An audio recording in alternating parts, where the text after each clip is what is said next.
Hello everyone. ओम श्री कृष्णाय नमः। ओम वासुदेवाय नमः। हरि गोपाल गोविंदाय नमः। श्रीमद् भगवत गीता अध्याय 4, संपूर्ण हिंदी में अर्थ सहित ज्ञान कर्म संन्यास योग। श्री भगवान ने कहा, मैंने इस अविनाशी योग विद्या को उपदेश सृष्टि के आरंभ में विवस्वान सूर्यदेव को दिया था। विवस्वान यानी कि सूर्यदेव ने यह उपदेश अपने पुत्र मनुष्य के जन्मदाता मनु को दिया और मनु ने यह उपदेश अपने पुत्र राजा इवाक्षु को दिया। हे परम प्रताप अर्जुन, इस प्रकार गुरु शिष्य परंपरा से प्राप्त इस विज्ञान सहित ज्ञान को राज ऋषियों ने विधि पूर्वक समझा, किंतु समय के प्रभाव से वह परम श्रेष्ठ विज्ञान सहित ज्ञान इस संसार से प्राय छिन्न भिन्न होकर नष्ट हो गया। आज मेरे द्वारा वही यह प्राचीन योग आत्मा का परमात्मा से मिलन का विज्ञान तुझसे कहा जा रहा है, क्योंकि तू मेरा भक्त और प्रिय मित्र भी है।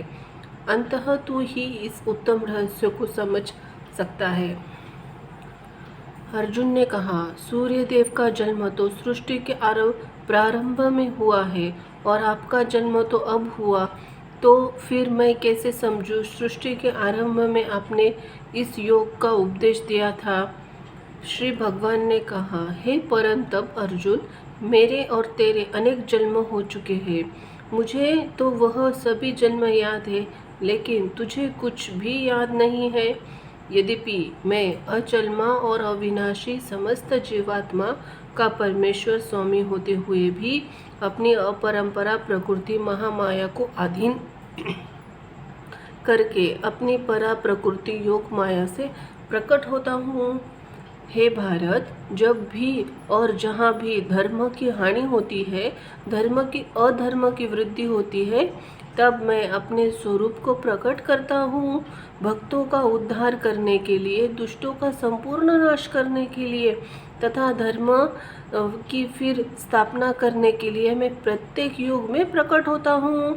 हे अर्जुन, मेरे जन्म और दिव्य कर्म अलौकिक है। इस प्रकार जो कोई वास्तविक स्वरूप से मुझे जानता है, वह शरीर को त्याग कर इस संसार में फिर जन्म को प्राप्त नहीं होता है, बल्कि मुझे अर्थात मेरे सनातन धाम को प्राप्त होता है।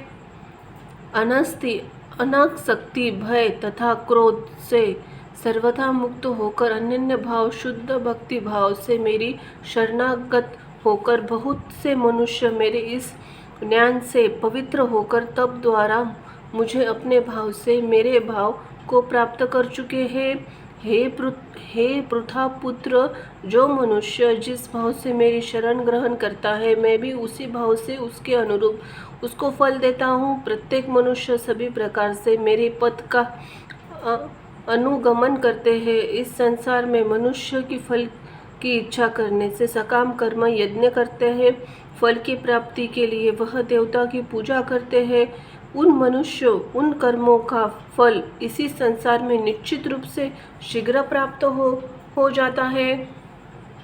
प्रकृति के 3 गुणों सत रज तम के आधार पर कर्म को 4 विभागों ब्राह्मण क्षत्रिय वैश्य शूद्र मेरे द्वारा रचा गया। इस प्रकार मानव समाज की कभी न बदलने वाली व्यवस्था का कर्ता होने पर भी तुझे मुझे अकर्ता ही समझ।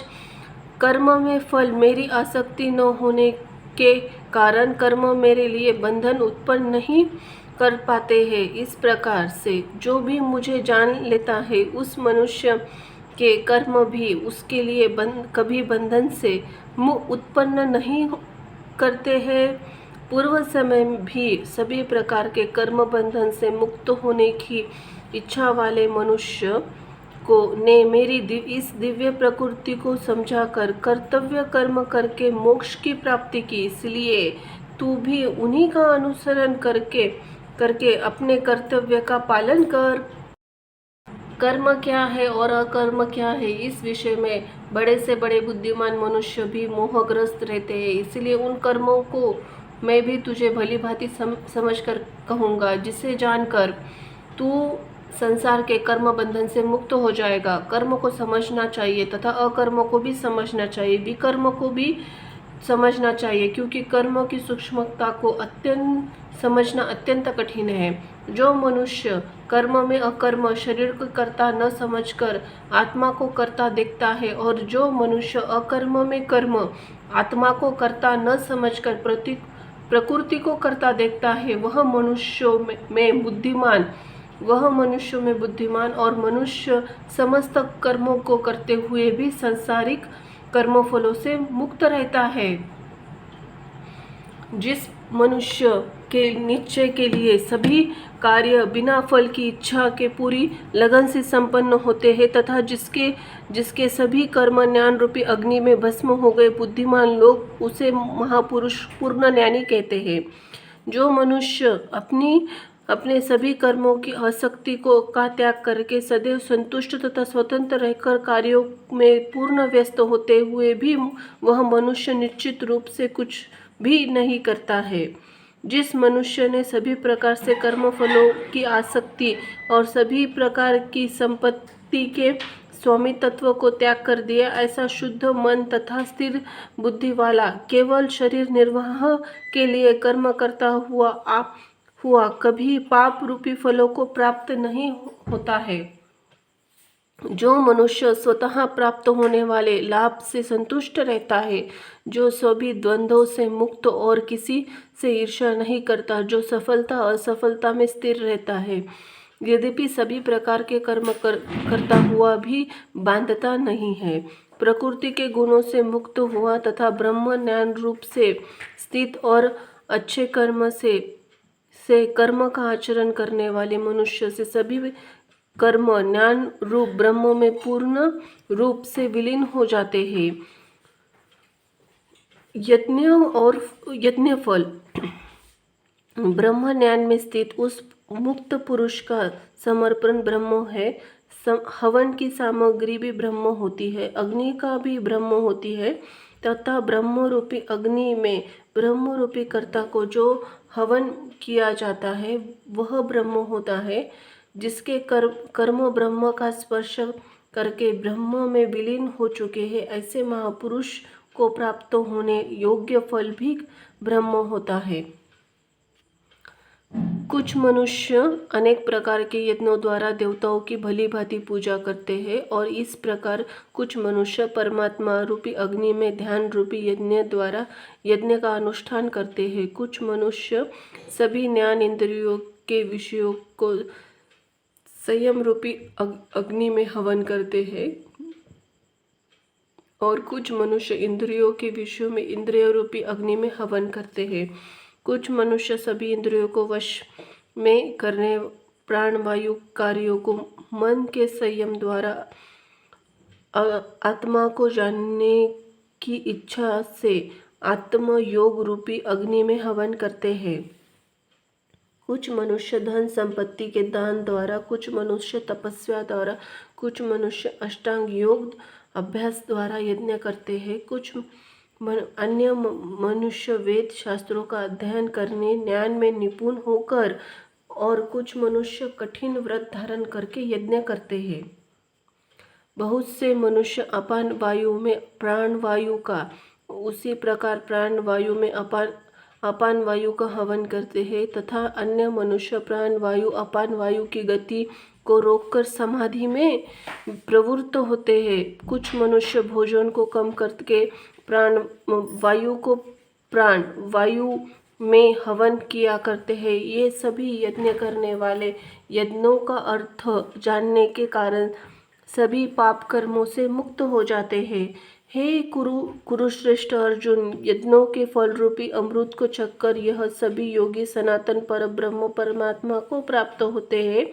यज्ञ को न करने वाले मनुष्य तो इस जीवन में भी सुखपूर्वक नहीं रह सकते, तो फिर अगले जीवन में कैसे सुख को प्राप्त हो सकते हैं। इसी प्रकार सभी अनेक प्रकार के यज्ञ वेदों की वाणी में विस्तार से कहे गए हैं।